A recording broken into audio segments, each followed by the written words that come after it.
venus ce matin dans sa présence. Nous bénissons le nom de l'Éternel. Ce matin, nous voici encore dans la maison du Seigneur. Alléluia. Dieu nous a gardés. Dieu nous a protégés. Il vient encore de renouveler notre souffle de vie. Il vient encore de renouveler. Nous montrant qu'il est notre Dieu. Il montrant qu'il est pour nous. Il nous a encore montré son amour. J'ai béni le nom du Seigneur de ces grands privilèges. Il vient de m'accorder et de nous accorder et venir encore dans sa présence. Nous croyons que Dieu est avec nous. Et il nous a promis d'être là. Parce que la Bible nous dit et ou toi réunis au nom du Seigneur Jésus. Il est là. Amen. Et nous bénissons sa présence parmi nous. Et ça fait de cela presque 3 semaines. Et j'étais presque absent de l'église. Alléluia. Amen. Et nous étions absents du corps. Mais unis dans l'esprit. C'est pour cela, ce matin, il nous a encore accordé ce privilège. Nous étions à Sabino Canyon.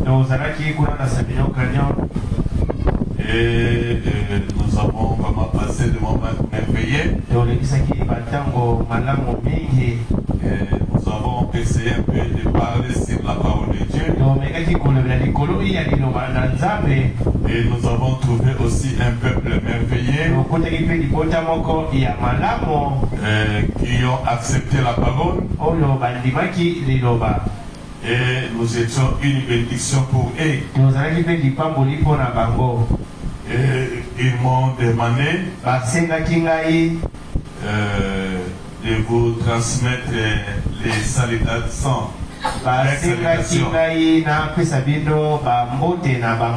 Amen. Amen. Vous avez accepté l'exaltation. Alléluia. Amen. Et c'est pour cela ce matin, nous voici encore dans la maison du Seigneur.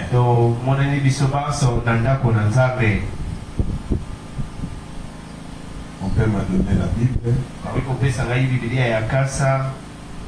parce que nos téléphones sont déchargés. Parce que la nuit, nous avons encore une fois de plus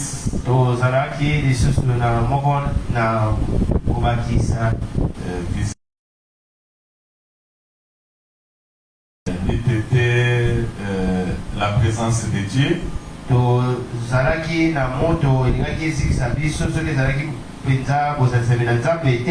Alors la Bible dit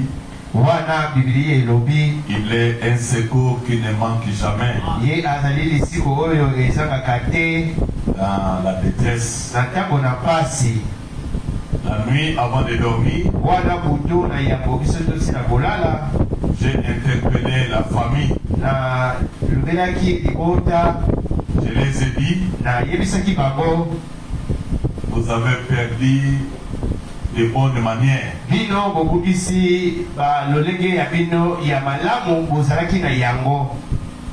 Je vous avais instruit que nous devions à chaque fois avoir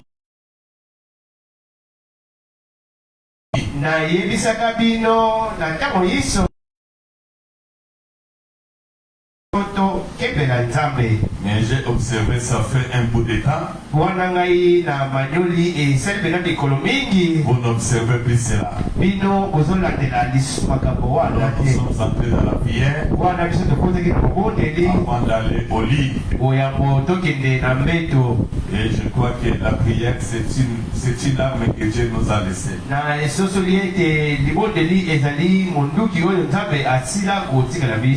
Alors, c'est presque toute la journée j'étais en méditation. Alors, si vous allez dormir, pendant que j'étais au lit, j'ai senti comme si quelqu'un m'a réveillé. Et je me suis réveillé à sursaut. Et j'ai senti comme s'il y avait des bruits dehors.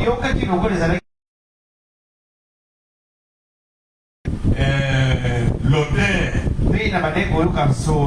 des flammes. Alors je suis sorti en précipitation. Et je me suis retrouvé presque seul dehors. Et je vis à l'entrée de cette porte toujours. À l'intérieur, il y a eu du feu. Alors, je suis allé, j'ai coupé le courant et j'ai pris du sable et c'est ça qui a pu arrêter l'incendie. Et je me disais, si Dieu n'était pas là, alors peut-être le pire pouvait arriver. Alléluia. Amen. C'est pour cela que nous pouvons seulement dire merci Seigneur. Parce qu'il est secours. Il ne manque pas. Et nous voulons qu'il soit chaque fois là à notre église, dans nos maisons, parce qu'il est la douce colombe. Lui aime la paix. Lui aime parler des autres. Alléluia. Amen. Nous allons nous mettre debout. Pendant que nous allons prendre nos Bibles. Je vous salue dans le précieux nom du Seigneur Jésus-Christ. Et soyez la bienvenue dans la maison du Seigneur. Et que Dieu vous bénisse. Nous prenons Apocalypse chapitre 3, verset 15 à 16.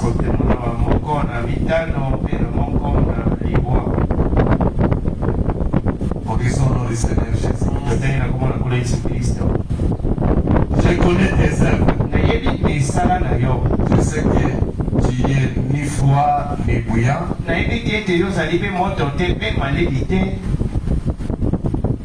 Puisses-tu être froid ou bouillant? Ainsi parce que tu es tiède. Que tu n'es ni froid ni bouillant. Je te vomirai de ma bouche. Parce que tu dis, je suis riche. Je me suis enrichi. Je n'ai pas besoin de rien. Et parce que tu ne sais pas que tu es malheureux, misérable, pauvre, aveugle, ennemi. Amen. Amen. Nous prenons encore dans Éphésiens chapitre 6, verset 11 à 12.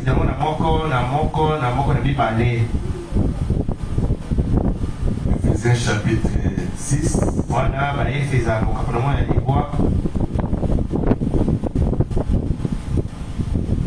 verset 11 à 12.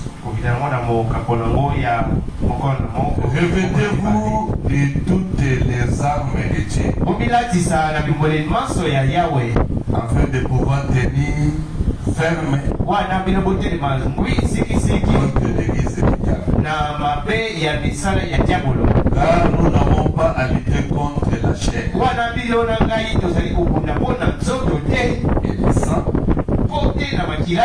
mais contre les dominations, contre les autorités, contre les princes de ce monde, contre les esprits méchants dans les lieux célestes. C'est pourquoi prenez toutes les armes de Dieu afin de pouvoir résister dans les mauvais jours et tenir ferme après avoir tout surmonté.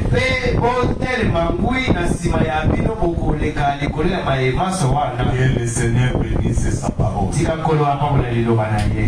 Oui, merveilleux Père, nous te disons merci. Que ton nom soit béni. Tu nous as donné ce privilège de venir encore à ta maison. Oui, et le soir tel que nous sommes venus,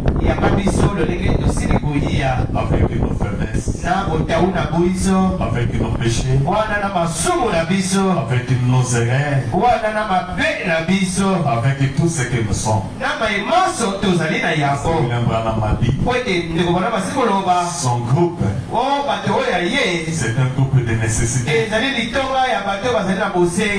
Des gens qui ont besoin d'une aide. Pour cela, reçois nos pères. Pardonne nos péchés. Pardonne nos iniquités. Oh Père bien-aimé, nous venons d'écouter ta parole. Nous venons de lire ta parole. Comme tout bon lecteur, et nous ne connaissons pas l'interprète. C'est pour cela, viens Seigneur, interprète cela, pour que les malades soient sauvés, pour que les malades soient guéris, les pécheurs soient sauvés, les affligés soient consolés, afin que nos cœurs puissent dire au-delà de nous, nous sommes les brûlés les pas, quand le Saint-Esprit était en train de nous parler. Prends le contrôle de cette salle, de la chair jusqu'au dernier mort, et que tout esprit qui est contraire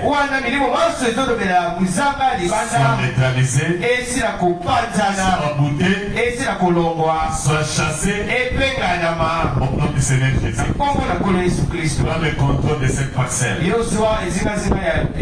prends le contrôle de cette avenue, prends le contrôle même des esprits marins,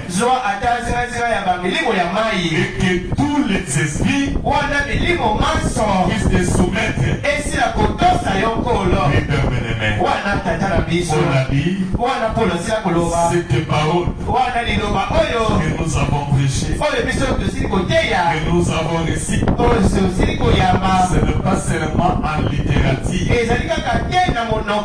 ce n'est pas une philosophie, mais c'est une réalité. Nous voulons voir la réalité de ta parole. Au nom puissant du Seigneur Jésus. Amen. Amen. Que le Seigneur vous bénisse. Mettez-vous. Ce matin, par la grâce de Dieu, nous allons continuer notre enseignement que nous avons intitulé les 7 influences spirituelles qui paralysent la vie des croyants. Alléluia. Amen. Amen. Amen. Hier, j'écoutais Frère Branham. Frère Branham disait, aujourd'hui, les enfants de Dieu, les croyants, les chrétiens vivent en dessous de leurs privilèges.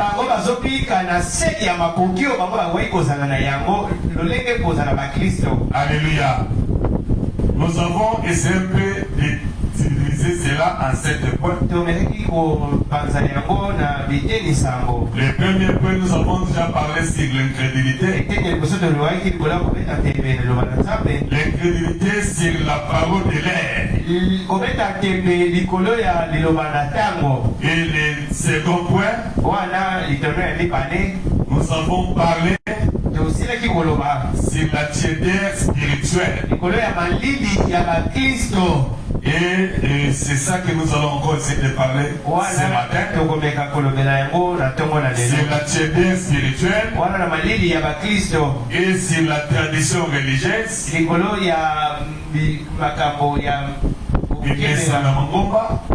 Alléluia. Amen. Et si nos coutumes. Alléluia. Amen. Amen. C'est ça notre sous-thème d'aujourd'hui. On peut encore prendre Marc chapitre 7. Versets 6 à 9.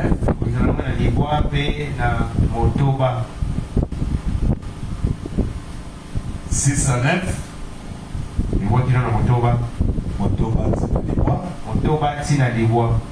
Amen. Amen. Okay.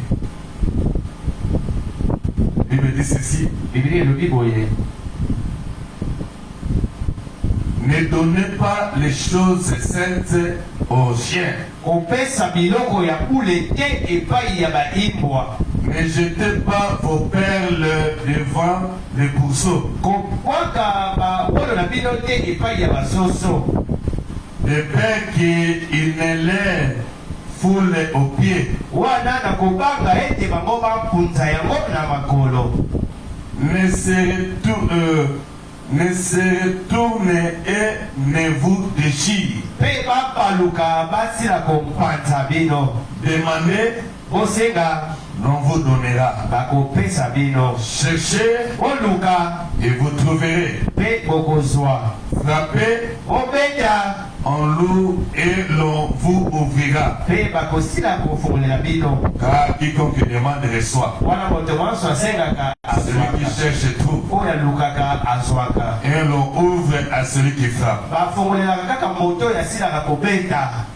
Alléluia. Amen. Lequel de vous donnera une pierre à son fils? Celui qui demande du pain. Osez demander un poisson.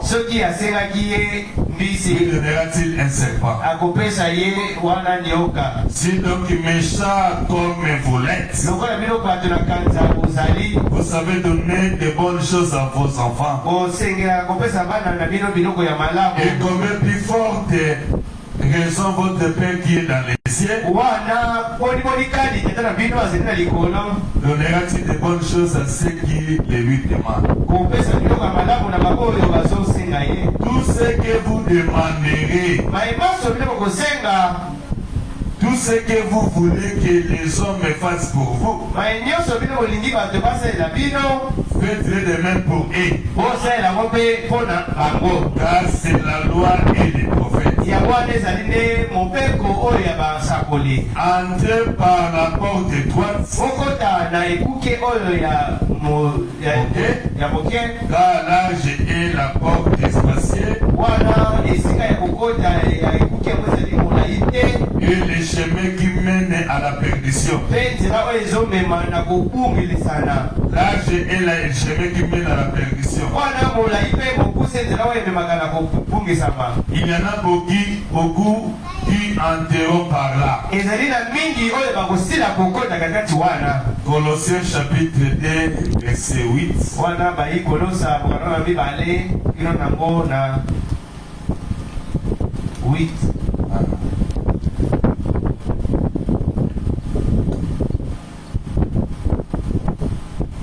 C'est mieux quand vous venez à l'église d'avoir votre Bible et votre stylo, pourquoi pas votre carnet. Alléluia. Prenez quelque personne face de vous sa proie.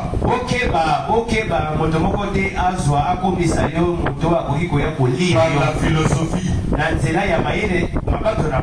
par une vaine tromperie. S'appuyant sur la tradition des hommes, sur les rudiments du monde, et non c'est Christ.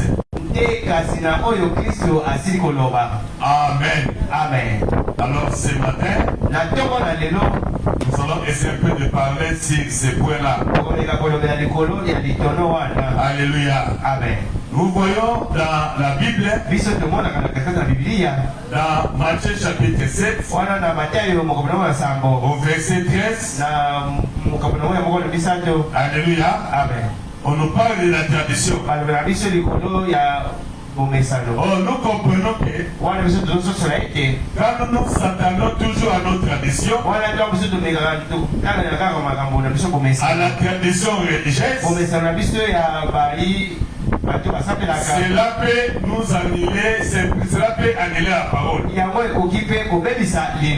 Alléluia. Amen. Comme aujourd'hui, nous avons vu beaucoup de gens, ils ont quitté l'église catholique et ils sont venus dans les messages et ils ont amené la tradition catholique.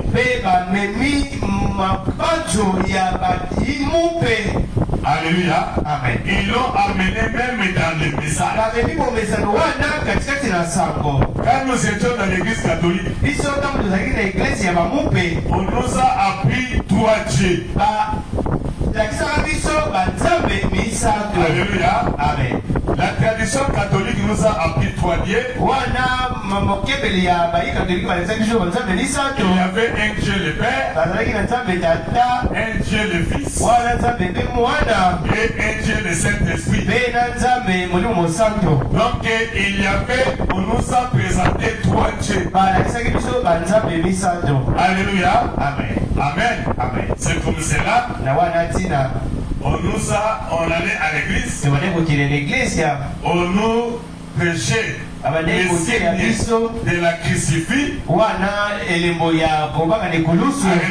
Amen. Que je ne pourrais pas me faire ça ici, Dieu de la chair. Que frère Branham me dit, quand vous adorez 3 dieux, la formule, c'est une formule du diable. Père, Fils, Saint-Esprit. Toute église qui adore le Père, Fils et Saint-Esprit, c'est une adoration satanique.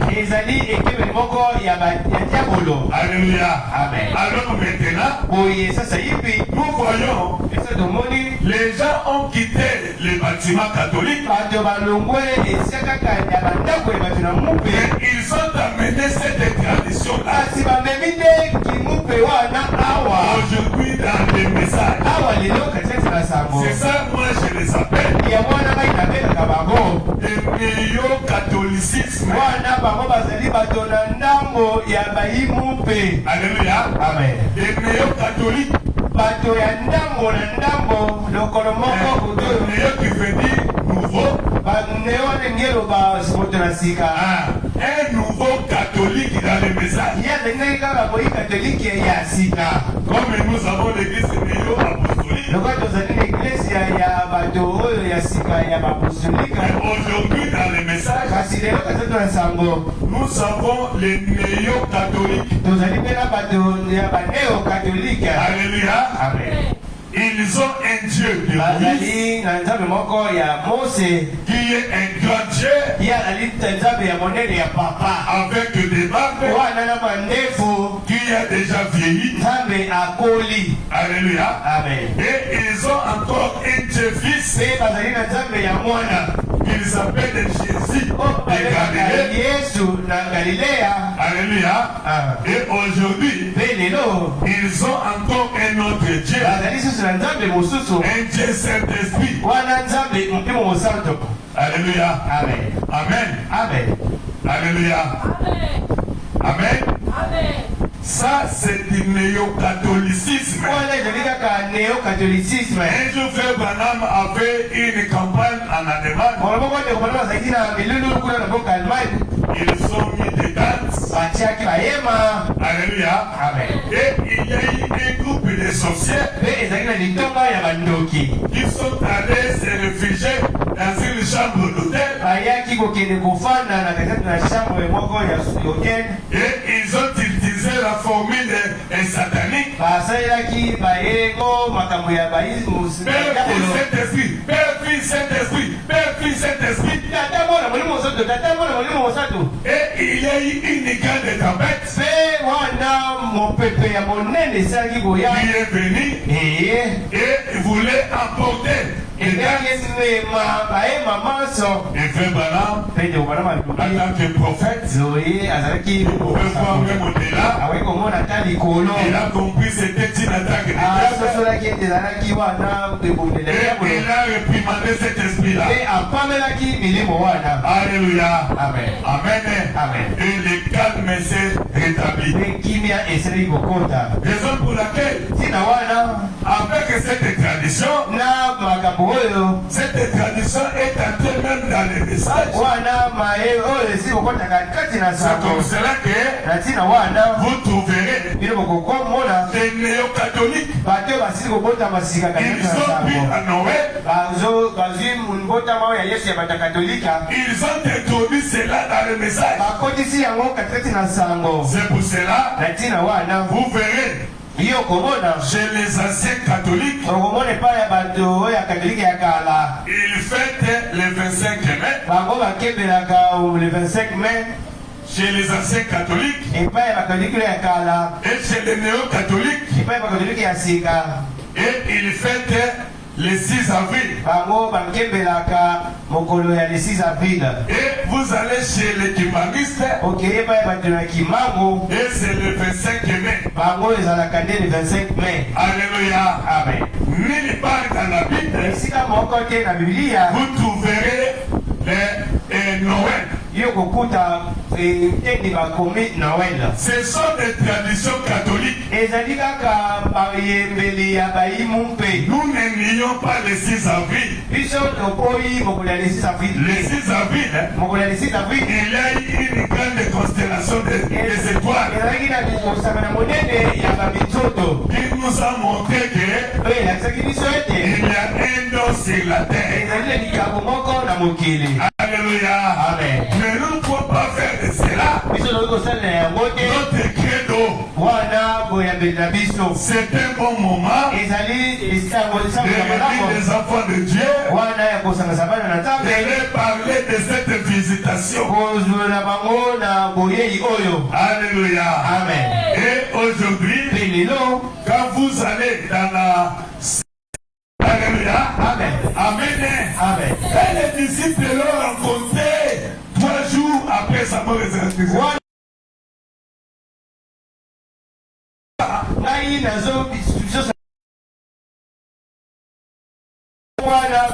Alléluia. Amen. Amen. Parce que les disciples ne l'ont plus reconnu.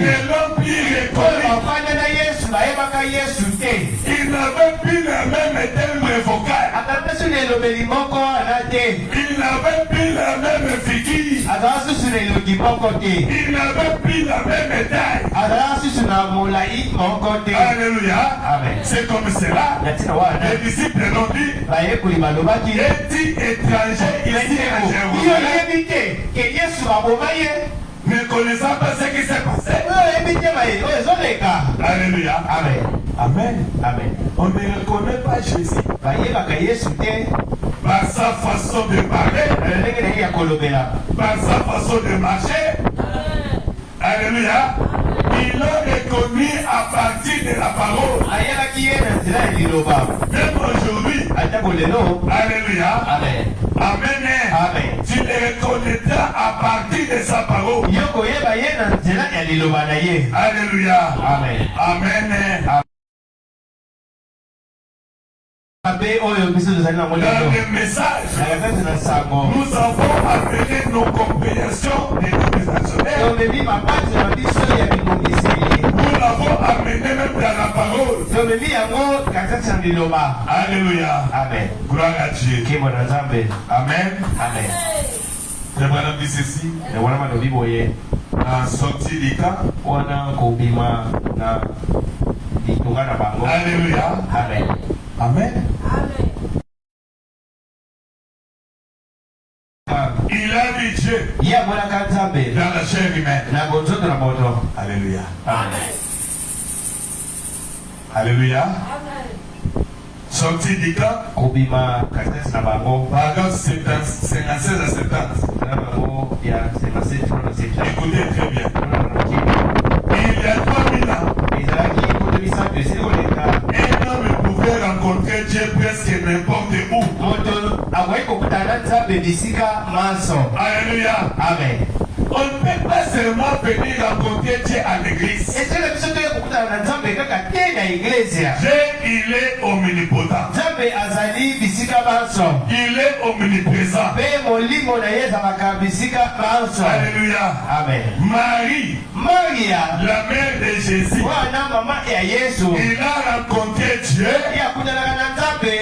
en chemin faisant. Quand elle a puisé de l'eau. Alléluia. Elle n'était pas à l'église. 3000 ans passés. C'était ordinaire. Aujourd'hui, si moi je venais, que j'ai rencontré Dieu, vous verrez tout le monde va ouvrir les yeux. Amen. C'est des choses courantes pour un homme de rencontrer Dieu. Mais pourquoi ne les rencontrons-ils pas aujourd'hui? Alléluia. Amen. Il y a plus de gens, des milliers et des millions de gens. Il y a plus que 3000 ans. Et pourtant Dieu est une espèce d'antiquité. Hein? Même si tu venais parler à quelqu'un, il te dira, ah, tika makambo kalawana. Alléluia. Amen. Amen. Dieu n'est pas quelque chose d'antiquité. Oh, c'est de l'histoire. De l'histoire ancienne. Les gens ne rencontrent pas Dieu en personne. Comme c'était bien le cas il y a des années. Comme je le disais, 3000 ans. Il y a environ 3000 ans. Ce n'est pas courant pour un homme de rencontrer Dieu. Si un homme en parlait, il passe pour un fou.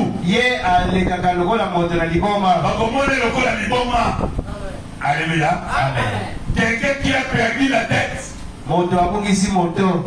C'est tellement inhabituel pour eux.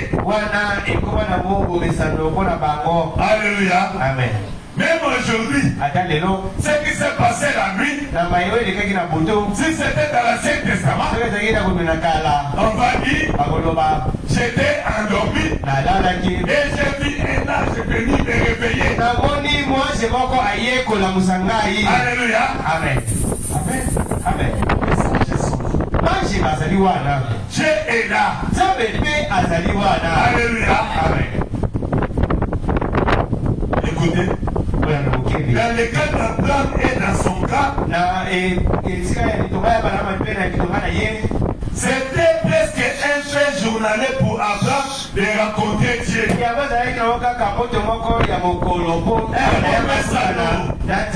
Alléluia. Amen. Il lui parlait. Alléluia. Amen. Dieu lui parlait. Non seulement ça, mais quand ils sont allés à Guéra, passer un séjour là-bas, nous voyons que là-bas, Dieu était dans les camps avec Abimelech. Dieu a parlé même avec Abimelech. Qui était un païen, un Philistin. C'était chose courante. Il vivait dans les camps de sa présence. Aujourd'hui, ils vivent dans leur propre camp. Les gens vivent dans leur propre camp. Nous avons mis la barrière à Dieu.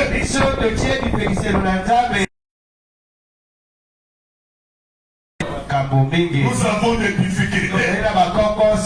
Pourquoi? Il y a des influences spirituelles qui est là en train de combattre les enfants de Dieu. Alléluia. Il ne peut rien à faire avec les camps de Dieu. Alléluia. Aujourd'hui, nous n'avons rien à faire avec les camps de Dieu. Alléluia. Amen. Amen. Amen. Ils ne veulent rien avoir avec cela parce que pour le monde, c'est du fanatisme. Alléluia. Amen. Alléluia. Amen. Vous allez à l'église. Vous êtes à l'église. Alléluia. Amen. Amen. Essayez pas de réunir les enfants à la maison. Pour la prière. Alléluia. On est surpassé. On est épuisé. Écoutez bien ce que fait malade. Alléluia. S'identifier à Christ. Quand nous avons formé notre propre camp, voilà maintenant des influences que Satan va nous infliger. Alléluia. S'identifier à Christ. Page 14, paragraphe 54. Vous savez aujourd'hui, dans notre pays, il y a tellement de gens insatisfaits. Le monde ne va pas vous donner la satisfaction. Alléluia. Amen. Là, tu vas faire ceci. Tu vas voir que non. Tu vas avoir une belle maison. Quand vous avez une belle maison, alléluia. Appelez la voiture, la question. Ça ne vaut plus. Alléluia. Voilà les influences que le diable a injectées à l'église. Il y a tellement de gens insatisfaits. Alléluia. Amen. Tu viens dans cette église. Tu dis, ici, ça ne suffit pas. Ici, quelques jours. Vous quittez l'église ici. Vous allez à une église. Vous allez là-bas. Alléluia. Amen. J'écoutais un pasteur. Il s'est révélé à l'église. Il dit, pasteur, cette église, j'en ai assez de cette église. Les gens viennent en retard. Les gens ne font pas ceci. Voilà cette frère là-bas. Voilà cette sœur là. Alléluia. Il n'a même pas l'amour. Alléluia. Et il est venu chez le pasteur. Et le pasteur, il dit pourquoi? Voilà ceci. Voilà cela. Voilà ceci. Voilà cela. Et le pasteur lui a dit, bon, le dimanche venait le matin. Quand il venait à l'église, l'église était pleine. Et il lui a donné un verre d'eau. Plein d'eau. Et il lui a dit, ma sœur, tu vas commencer à sécréter toute cette église. Aucune écoute ne puisse tomber. Alléluia. Cette sœur, elle a pris le verre. Elle a commencé à sécréter. Elle était très attentive à son verre. Alléluia. Jusqu'à ce que l'église est terminée. Elle est venue remettre son verre au pasteur. Le pasteur lui a dit, ma sœur, est-ce que tu as vu des erreurs à l'église? Et non, non, pasteur. Aujourd'hui, je n'ai vu aucune erreur. Elle a dit pourquoi? Il a dit pourquoi? Parce que pasteur, j'étais concentré à ces verres. Aucune écoute ne puisse tomber. Et le pasteur lui a dit, c'est pour cela, concentre-toi à toi-même. Alléluia. Concentre-toi à toi-même. Ne regarde pas les voisins. Alléluia. Amen. Quand tu viens à l'église, alléluia, tu viens saint. Concentre-toi avec la parole. Que l'autre faillisse. Que l'autre fasse cela. Alléluia. Toi prie le Seigneur. Alléluia. C'est comme cela. Il ne verra pas les règles. Alléluia. Les gens sont insatisfaits. Alléluia. On est étonné. Lorsqu'on est en déplacement, de trouver tant de satisfaction. Alléluia.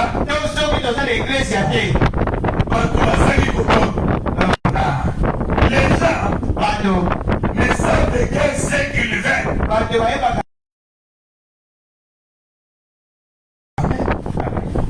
Ils descendent de la rue à 70 à 80 000 km par heure. Il faut qu'il y ait les freins pour tourner au coin de la rue et répandre à toute vitesse en laissant la moitié de la gomme de l'air finet. Rien que pour aller à des pas de chez eux et discuter un moment. Comme chez nous aujourd'hui, tu vis dans l'église. Tu pars même très loin pour aller seulement critiquer un frère. transforme. Alléluia. Amen. Il y en a qui sont tellement dérangés qu'ils vont à la pharmacie s'acheter une bouteille d'acide sulfurique. Alléluia. Amen. Tellement il a prié, tellement il est embrouillé. Alléluia. Amen. Il achète de l'acide sulfurique. Alléluia. Amen. Amen. On ne trouve rien de bon. Alléluia. Amen. Il y a qui ouvre les robinets du gaz chez eux. Donc les gens sont toujours insatisfaits. Ils restent dans leur voiture avec un tuyau pour amener un monoxyde de carbone. Donc il entre dans sa maison, il entre dans sa voiture, il ouvre ce gaz de monoxyde qui va le tuer. Alléluia. Amen. Parce que les gens sont insatisfaits. Les gens ont beaucoup de problèmes. À tel point qu'ils se savent vraiment dépasser. Et ce frère va me dire, c'est pour cela que vous trouverez aujourd'hui. Il y a des gens qui sont insatisfaits. Et ce monde est rempli de fous.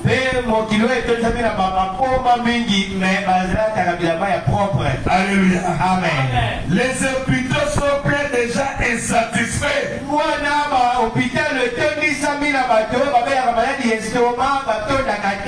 Il y a des tensions. Il y a un diabète. Alléluia. Amen. Complet. Insatisfait. Ils ne savent pas ce qu'ils veulent. On dirait qu'ils s'aspirent à quelque chose, mais ils n'arrivent jamais à l'obtenir. Alléluia. Amen. Il se trouve que les foyers qui sont les piliers de la nation,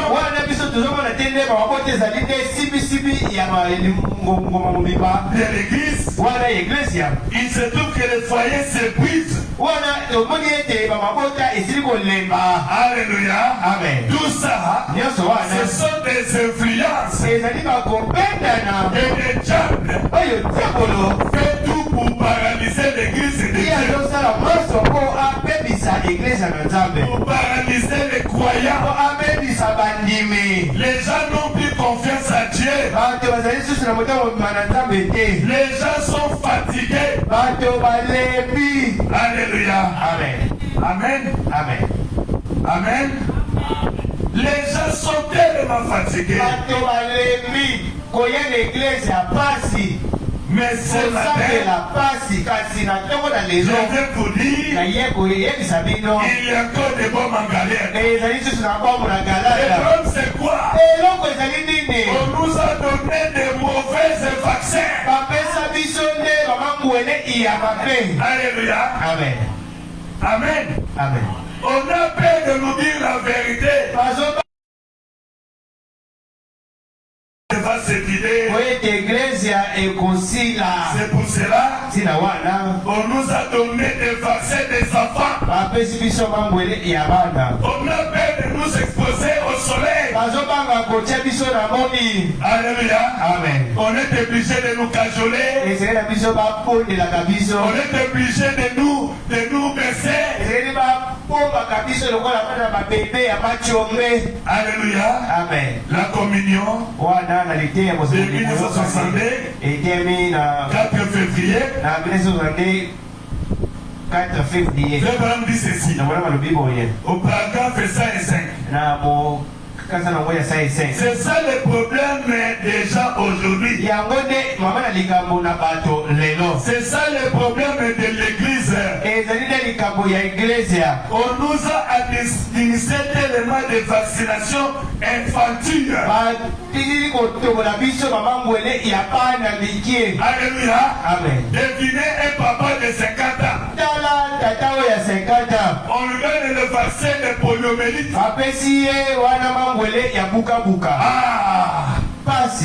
Alléluia. Amen. Ça ne lui fera pas de bien. On doit nous prescrire une bonne vaccin. Le vaccin de la parole. Que moi j'ai donné, j'ai dit, nous voulons aujourd'hui les branamycines. Branamycine. Alléluia. Amen. C'est une bonne antibiotique.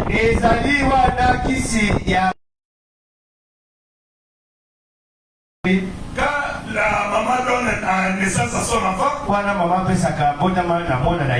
quand il va prendre le vaccin, alléluia, Amen. après le vaccin, la femme va tomber malade. Mais ça, le bon vaccin va donner des fièvres. Mais la maman, qu'est-ce qu'elle va dire? Si il ne prend pas le vaccin de poliomyélite, de peur que quand il va grandir, il peut devenir paralytique. C'est pour cela ce matin, on doit nous vacciner. On doit nous donner de l'antibiotique. Même si vous allez tomber malade, moi mon souci est que tu sois sauvé. Alléluia. Amen. On nous a administré tellement de vaccinations infantiles. Tellement de théologie humaine. Alléluia. Amen. Amen. Amen. De la philosophie. Alléluia. Amen.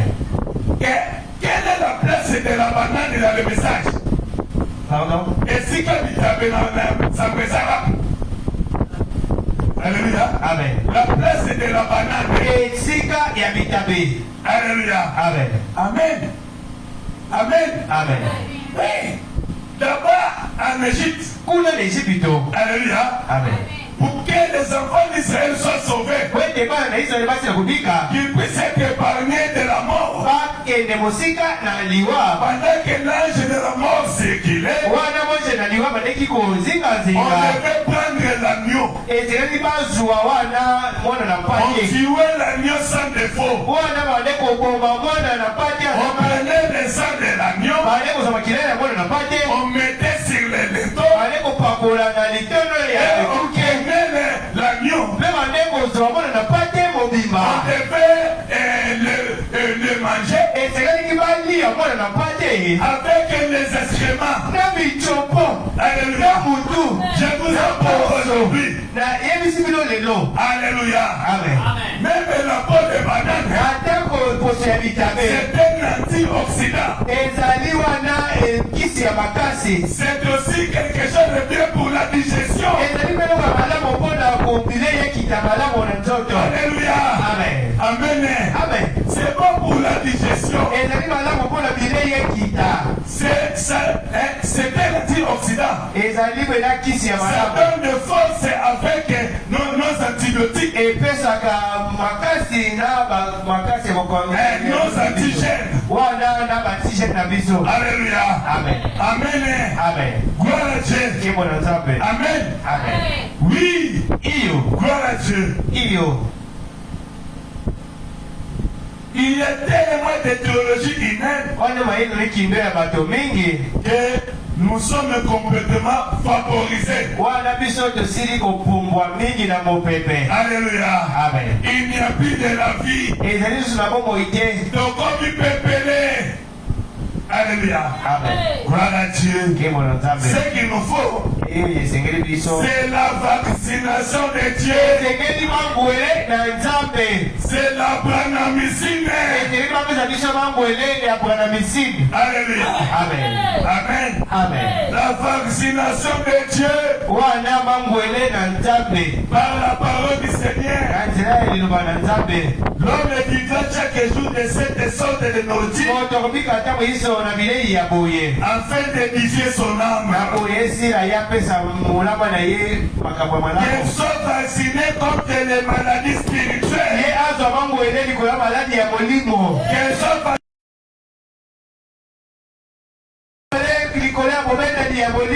Alléluia. Amen. Qui abonde et se répand un peu partout. Aujourd'hui dans le pays. Alléluia. Amen. Amen. Il y a des maladies spirituelles qui se répandent aujourd'hui. 118. On en est là aujourd'hui. La parole de la communion était avec Michel. Aujourd'hui, la parole de la communion est avec William Branham. Alléluia. Amen. Si vous communiez avec Dieu et vous êtes en désaccord avec William Branham et que l'esprit en vous est en désaccord avec ce message, ne communiez pas avec Dieu, mais vous communiez avec les démons. Alléluia. Amen. La communion de 1962, du 4 février à 118. Si tu dis que je crois le message, tu es en désaccord avec William Branham, mon frère, ma soeur, serviteur de Dieu, tu es en communion avec les démons. Alléluia. Oui, c'est la vaccin. C'est le vaccin. Alléluia. C'est ça le vaccin. Alléluia. Amen. C'est ça le vaccin. Alléluia. Amen. Les lieux d'adoration que Dieu a choisi. Que Dieu a donné pardon.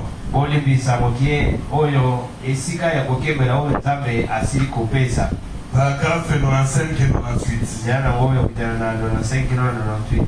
Du 25 avril 1965. Alléluia. Amen. Voyez donc ce que dit la Bible. Nous voyons dans 1 Corinthiens chapitre 12. Et la Bible dit, nous avons tous été baptisés dans un seul esprit pour former un seul corps. Nous sommes baptisés dans le corps de Christ par un seul Saint-Esprit.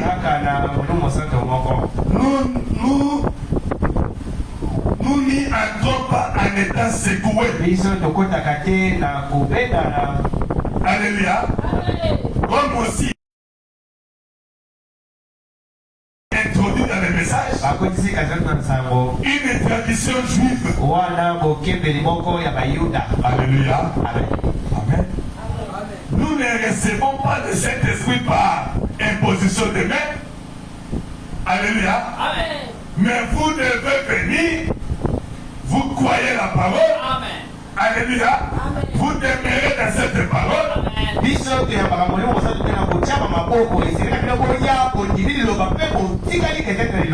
Et le Saint-Esprit vient. Alléluia. Amen. Et vous êtes baptisés. Et ces baptêmes-là c'est sans sensation.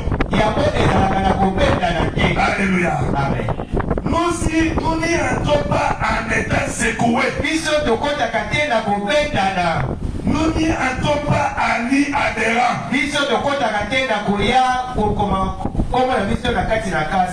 Nous n'y entrons pas en étant baptisés d'eau. Car c'est par le baptême du Saint-Esprit que nous entrons dans le corps de Jésus-Christ. Preuve que vous êtes baptisés du Saint-Esprit.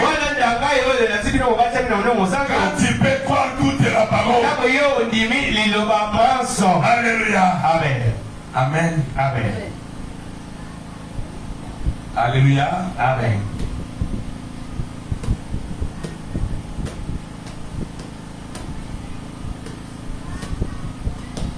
Une fois que vous y êtes entré, Frère Branham, c'est pour combien de temps? Jusqu'à ce que vous comportez bien. Alléluia. Amen. Amen. Amen. Le Saint-Esprit, c'est la colombe. Quand il voit que ça ne va pas, la colombe va s'envoler. Mais quand la colombe s'envole, il ne va pas plus loin. Il est à côté de vous. Quand tu vas arranger, il va rentrer. Il faut que vous y entrez. C'est pour combien de temps? Jusqu'à ce que vous vous comportez bien. Vous vous comportez mal. Éphésiens chapitre 4 verset 30. N'attristez pas le Saint-Esprit de Dieu par lequel vous avez été scellés jusqu'au jour de votre rédemption. Débattez-ça avec lui, pas avec moi. C'est ce qui est dit. Je le lis. Vous êtes scellés jusqu'au jour de votre rédemption.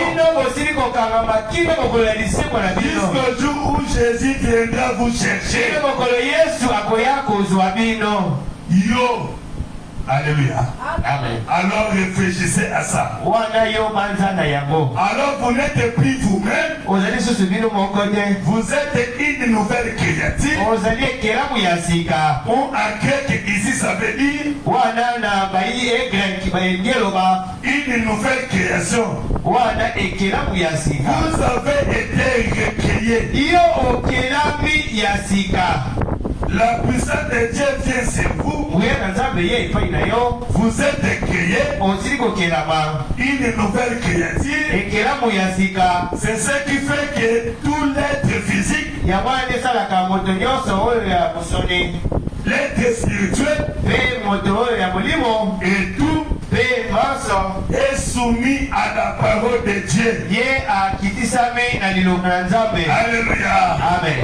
Cela veut dire votre sang c'est du corps,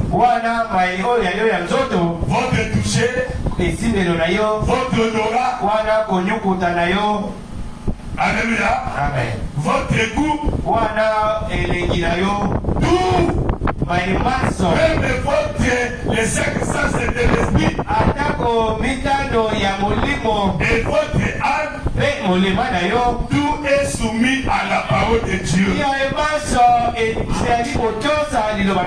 Alléluia. Amen. Ce n'est plus les cinq sens du corps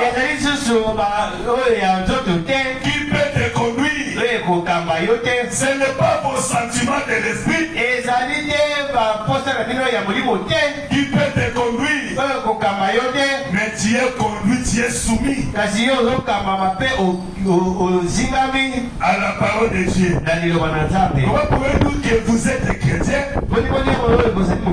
et désobéir à sa parole? C'est un seul point. Quiconque désobéit à la loi, une seule partie de cela devenait coupable de la totalité. Jésus a dit, l'homme ne vivra pas de pain seulement, mais de toutes paroles. Alléluia. Amen. De toutes les paroles qui sortent de la bouche de Dieu. Pas seulement une partie des paroles. Alléluia. Amen. Après chapitre 22, quiconque tranchera une seule parole de ces livres, ou lui ajoutera une seule parole,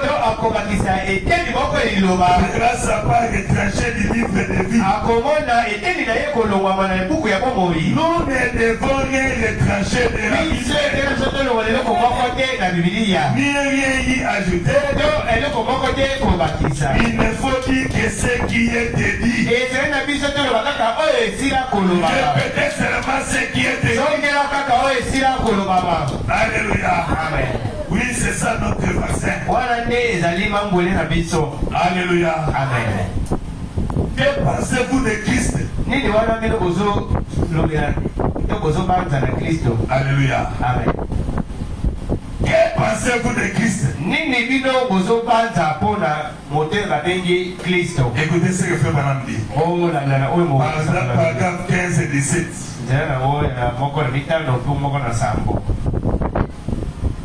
Dieu va vous juger à partir de votre attitude.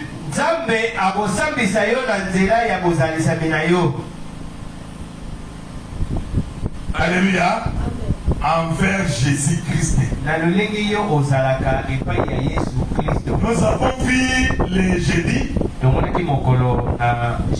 Frère Branham nous a parlé ici. La délivrance de l'État. Il a dit, pouvez-vous voir un Jésus en train de gérer quelqu'un? Pouvez-vous voir Jésus en train de prendre l'alcool? Pouvez-vous voir Jésus en train de fumer la cigarette? Pouvez-vous voir Jésus en train de jouer les jeux d'argent?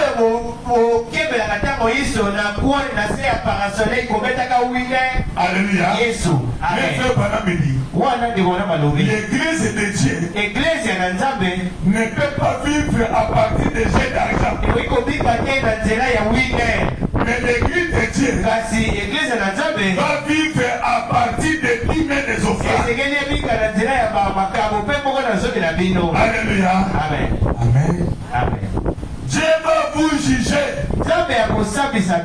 à partir de votre attitude envers Jésus. Aucun homme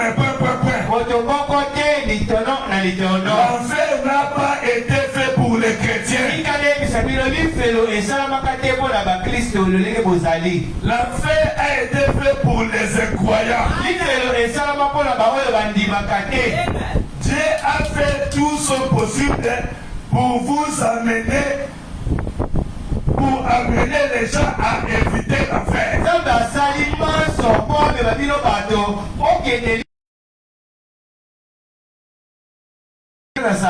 Nous n'avons même pas d'excuse d'aller en enfer.